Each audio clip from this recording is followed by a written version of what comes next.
Alrighty, ladies and gentlemen, this is Richard Reviews Children's Books. I am therefore Richard, and today I have for you Pretty in Print, Questioning Magazines by, I am going to kill this name utterly, Stergios Botzakis. I'm sorry, I really am. This is a book about magazines. And more specifically, how magazines are designed to make money and place advertisement within the content.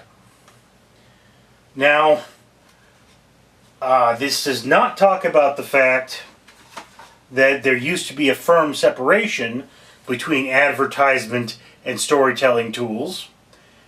And this could be because of the age of the book, but it's still a book that talks about the fact that advertisements can be misleading, magazines are there to sell you something, and this is all about making money. This is an important thing for children to learn who are young and impressionable. And I mean, I didn't do a lot of reading when I was a kid. That's part of the reason why I do a lot of reading nowadays, and I'm trying to understand these things. But I learned a lot about magazines and how putting a star on the cover might come out there and increase the number of people who read a magazine, and all those sorts of things. So this is a book. It is probably a first grader book. Is really low on the thickness. It's a very easy to read, very understandable, and very quick to read book. So I enjoyed it immensely. Excuse me. It's dusty in here. I have books in this room. Most of the books in this room are older than me.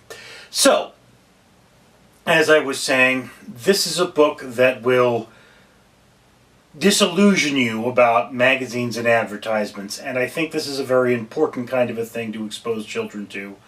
I was never exposed to something like this when I was a kid, but I think there are just a greater diversity in books now.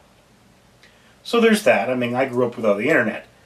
And again, I think magazines are kind of on their way out, but if you're a parent and you intend to have your children read National Geographic or Time or any kind of a magazine, this would probably be a good thing to get them ready to understand what a magazine is and that particular basic concept of life. Anyway, that is just my opinion, and I'd love to hear yours down in the comments below. I am Richard Leland Neal.